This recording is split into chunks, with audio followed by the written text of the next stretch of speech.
자, 고린도전서 1장 1절로 3절까지만 한번 보죠. 네. 자, 고린도요. 고린도. 원래 이름은 코린스입니다. 코린스. 고린도라는 말은 우리 한국말로 하다 보니까 고린도가 되었는데, 자, 고린도는 그리스라는 나라의 부산이라고 생각해요. 부산. 아니면 인천 정도로 보시면 돼요. 가장 큰 항구 도시입니다. 자, 가장 큰 항구 도시고 무역항이에요. 인천과 부산 정도 되는.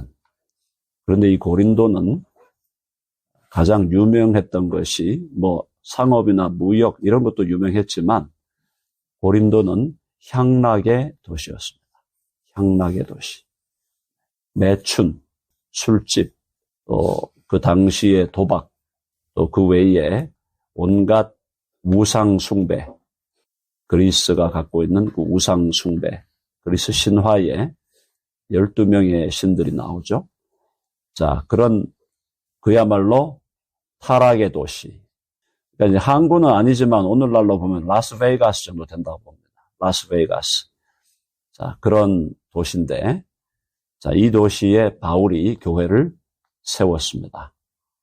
교회를 세운 것은 바울이 2차 전도 여행. 바울이 전도 여행을 3번 한 걸로 나오죠. 사도행전에.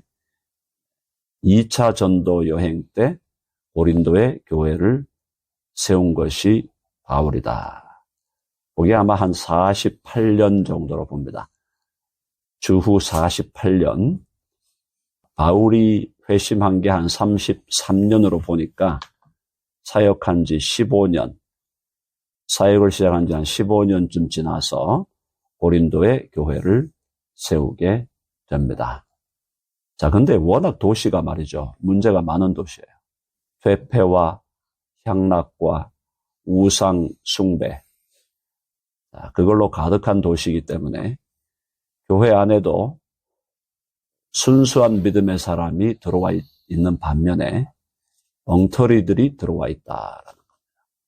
엉터리들이 들어와 있다. 이 교회에는 순수한 믿음의 사람보다는요, 아예 안 믿는 사람이거나 아니면 믿어도 대충 믿는 사람들, 이런 사람들이 다수였다고 보여집니다. 자, 그러니까 그러면 교회가 어떻게 되겠습니까? 교회라는 틀은 프레임은 갖고 있지만 내면은 교회가 아닌 거예요. 그러니까 온갖 문제들이 발생을 하는 겁니다. 그래서 고린도 교회의 가장 큰 문제 중에 하나가 분열의 문제였어요. 4개의 파로 갈라져 있었습니다. 4개의 파로 갈라져 있었어요. 자, 그거에 대해서 1장 12절 한번 가볼게요. 1장 12절에 보면은 4개의 파가 설명되어 있는데 같이 읽어볼까요? 1장 12절 시작. 내가 이것을 말하거니와 너희가 각각 이르되 나는 바울에게, 나는 아볼로에게, 나는 게바에게, 나는 그리스도에게 속한 자라 하는 것이지. 4파죠? 네, 4파. 바울파, 아볼로파, 게바는 베드로입니다. 베드로파, 그 다음에 그리스도파. 그러니까 교회 인원수는 좀 된 것 같아요. 된 것 같은데 4파로 갈라져 있었습니다.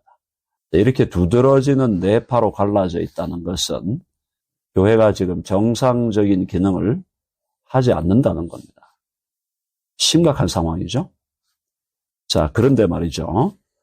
이 고린도 교회에 바울이 편지를 쓰면서 바울은 이 사람들을 나쁜 놈들이다라고 정죄하는 게 아니라 이들을 성도라고 부르고 있습니다.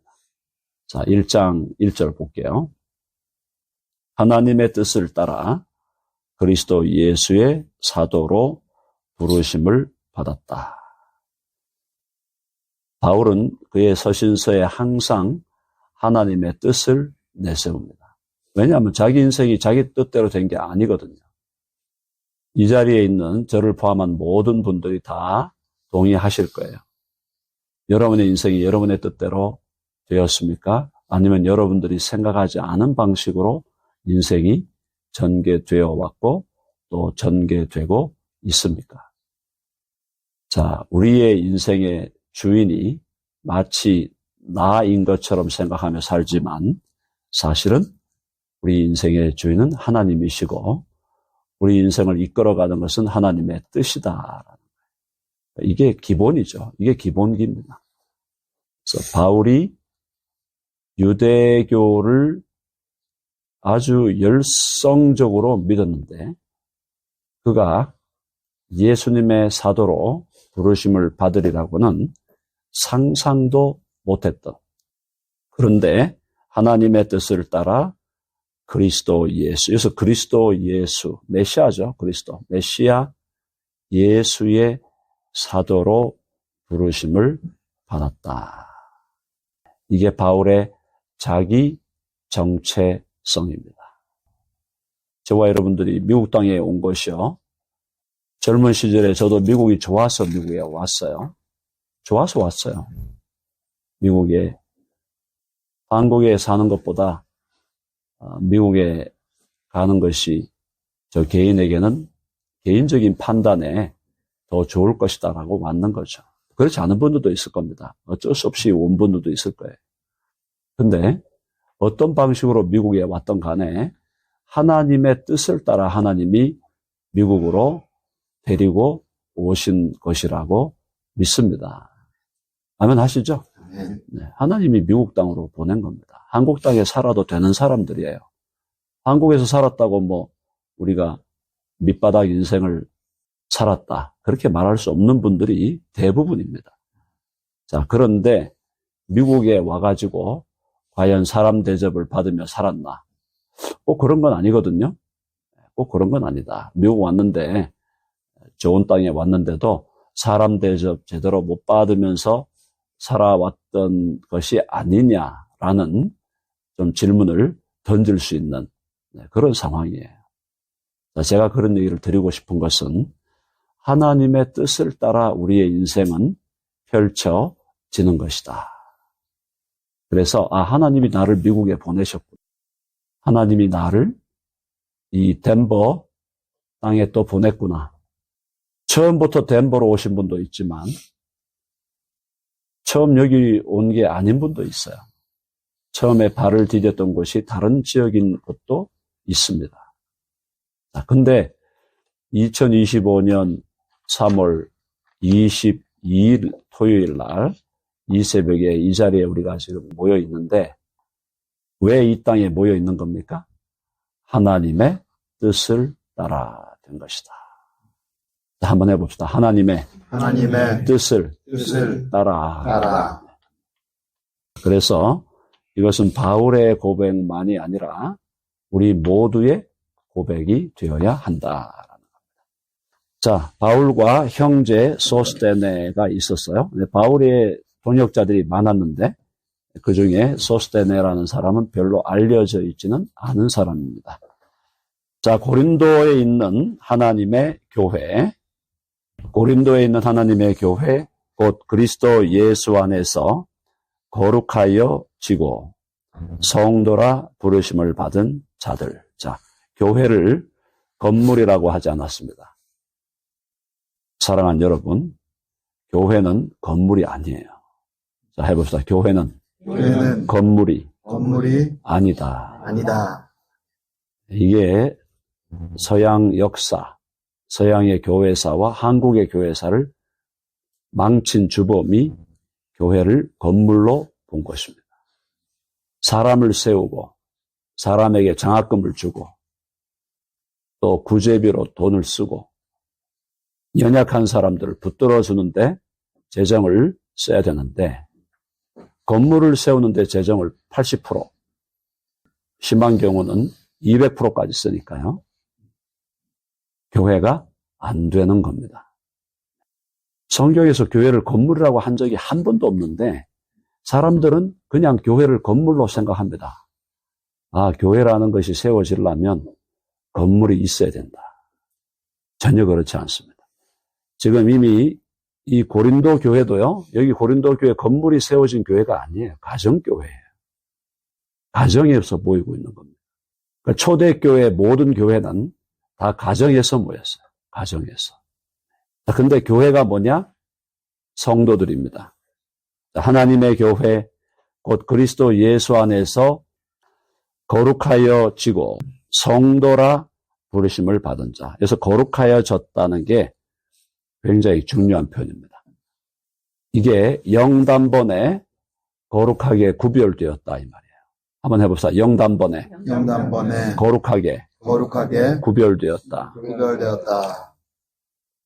자, 이걸 우리가 조직신학에서요 확정적 성화라 그럽니다. 한번 해봅시다. 확정적 성화. Definitive sanctification이에요. 성화를 두 개로 봅니다. 하나는 점진적 성화. 점진적 성화라는 것은 우리가 점진적으로 그리스도를 닮아가는 거예요. 점진적으로 그리스도를 닮아가는 거. 그게 보통 우리가 말하는 성화죠. 근데 성경에서 성화를 두 가지로 얘기한다는 걸 우리가 확인해야 됩니다. 첫 번째가 바로 여기 나오는 그리스도 예수 안에서 거룩하여지고, 이게 영단번에 우리를 하나님께서 거룩하게 구별하셨다 이 말이에요. 하나님이 우리를 구원하실 때 우리를 영단번에 거룩한 자로 구별하셨다. 영어로 말하면 God sets us apart예요. For His purpose. 그의 목적을 위해서 우리를 따로 구별하신 겁니다. 그게 definitive sanctification이에요. 확정적 성화. 그리고 그 다음에 우리가 점진적으로 그리스도를 닮아가는 것은 점진적 성화라고 합니다. 한번 해보세요. 점진적 성화. 여러분 이해되셨죠? 자, 그래서 우리를 따로 거룩하게 구별했기 때문에 뭐라고 그랬어요? 성도라 부르는 거예요. 성도. 세인트입니다. 세인트. 자, 그래서 우리의 정체성, 우리가 그리스도인이라고 할 때 나는 이미 거룩한 자가 되었다. 거룩한 자가 되어가고도 있죠. 그리스도라는 목표 지점을 향해서 점진적으로 거룩하여져 가고 있지만, 점진적인 성화의 과정을 밟아가고 있지만, 그 이전에 이미 처음에 하나님께서 우리를 거룩하게 구별하셨다. 하나님의 아들과 딸로 구별하셨다. 우리는 실존적으로 우리가 죄인인 것을 느끼며 삽니다. 실존적으로 죄인임을 경험하며 살잖아요. 내 안에서 계속해서 올라오는 죄의 소욕, 죄된 생각, 죄된 감정, 죄된 판단, 이런 것들이 계속 올라오고 있어요. 가만히 있는 게 아닙니다. 계속 올라오잖아요. 그걸 우리가 지배하고 컨트롤하고 다스리고 죽이고 누르면서 살아가고 있는데요. 실존적으로 우리는 죄인인 것을 날마다 경험하지만, 그런 우리에게 하나님께서 우리에게 선포하신 사실을 동시에 선포해야 돼요. 그게 뭐냐? 나는 이미 의롭다함을 받았고 이미 거룩하다 하는, 거룩하게 구별된 사람이다. 그것을 동시적으로 우리가 의식하면서 살아가야 돼요. 그게 그리스도인의 기본적인 정체성이에요. 나는 의로운 자지만 하나님 앞에서 이미 의롭다함을 받은 자지만, 그러나 실제적으로는 또 죄된 것을 경험하며 살아가고 있다라는 겁니다. 자, 넘어가겠습니다. 그리스도 예수 안에서 거룩하여지고 성도라 부르심을 받은 자들과 또 각처에서 우리의 주, 곧 그들과 우리의 주 되신 예수 그리스도의 이름을 부르는 모든 자들. 자, 성도라 부르심을 받았고 또 우리의 주, 곧 그들과 우리의 주 되신. 이 주님이라는 표현이죠. 우리가 이걸 큐리오스라고 번역을 하든 읽든 퀴리오스라고 읽든 간에, 이 주님이라는 말은 구약에서 여호와 하나님, 야훼 하나님을 헬라어로 번역할 때 번역할 때 퀴리오스라는 단어를 썼습니다. 그 얘기는 결국 예수 그리스도가 구약에서 우리가 야훼라고 불렀던 그 하나님이다 이 말이에요. 동일하다 이 말이에요. 물론 인격적으로 볼 때, 위격적으로 볼 때는 구별되죠. 아버지와 아들과 성령이 다른 위격이에요. 그러나 신적인 본질에선 동일한 거예요.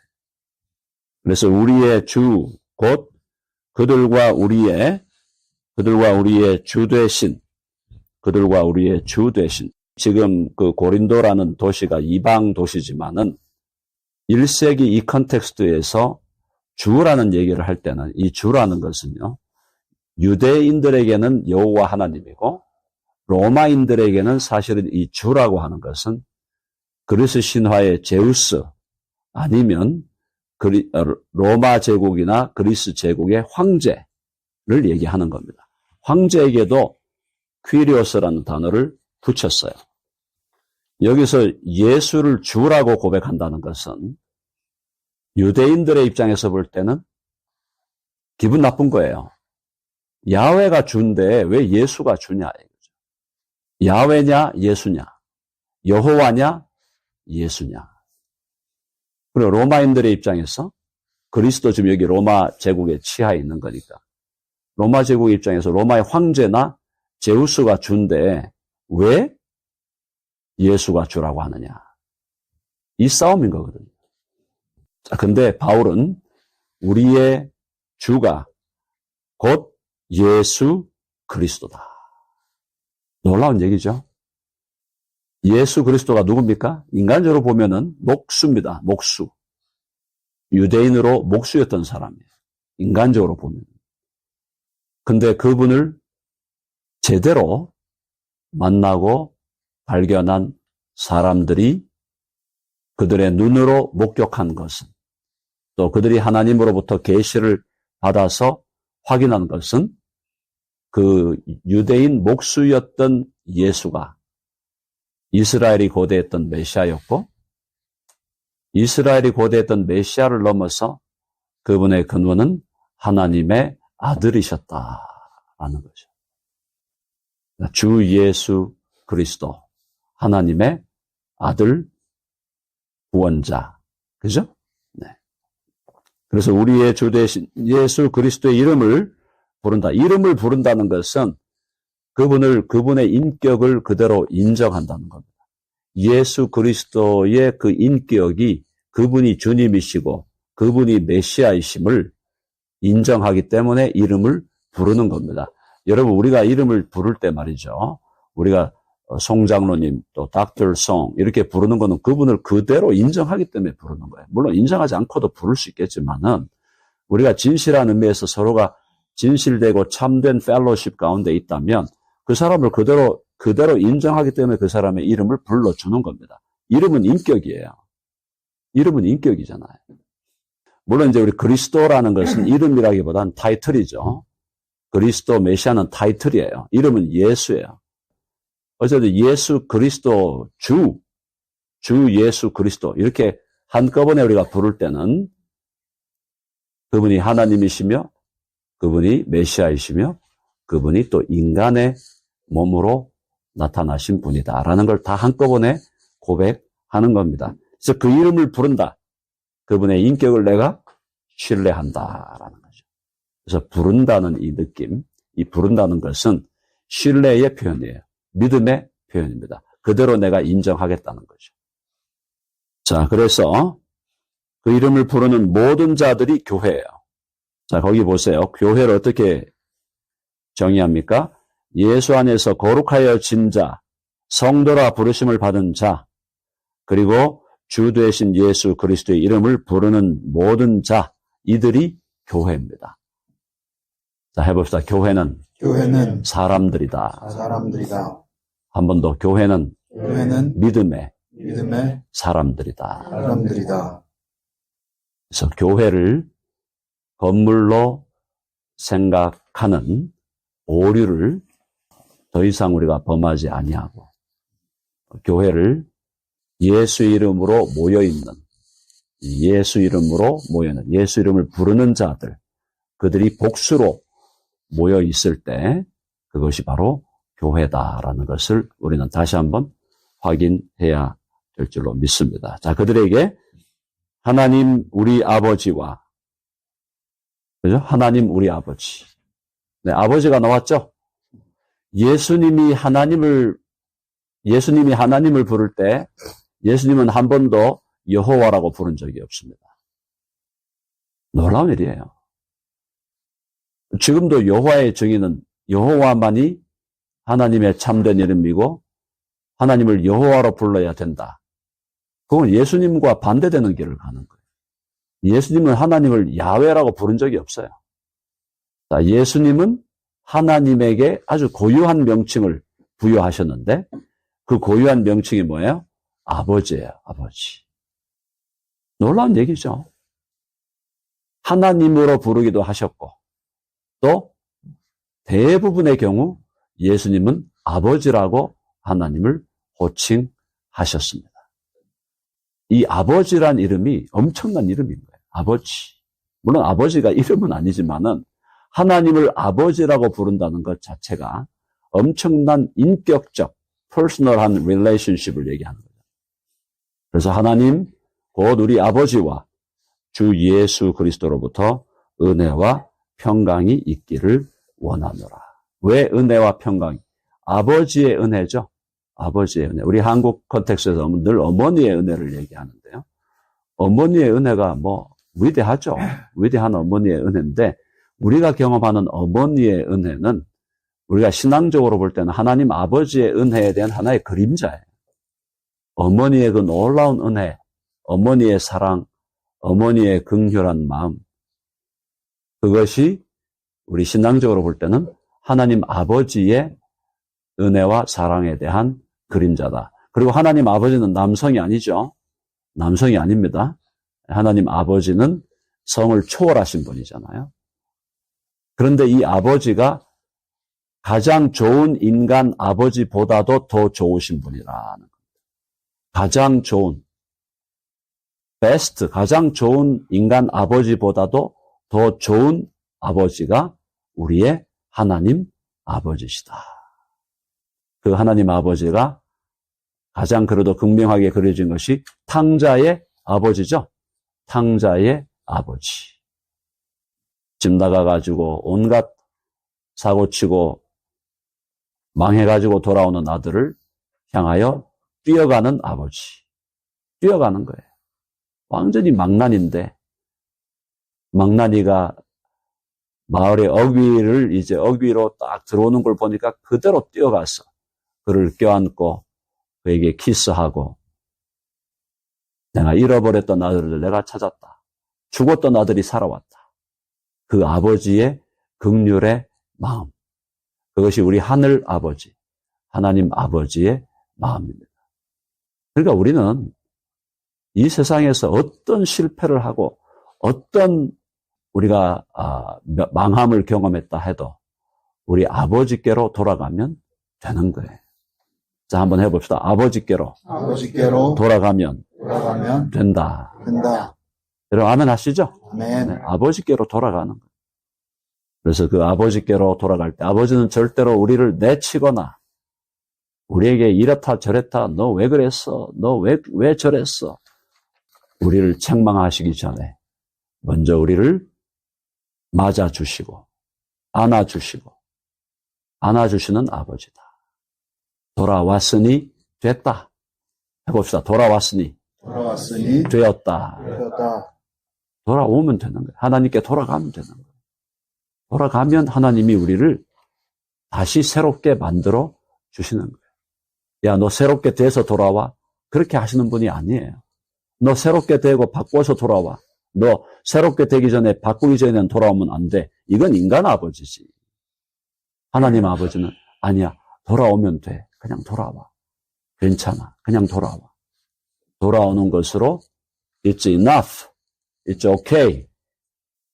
자, 그래서 그 하나님 아버지를 아는 사람에게는 은혜와 평강이 넘칠 수밖에 없죠. 아버지의 은혜가 넘치면 그 마음에 평강이 넘칠 수밖에 없다. 마음에 왜 평강이 없나?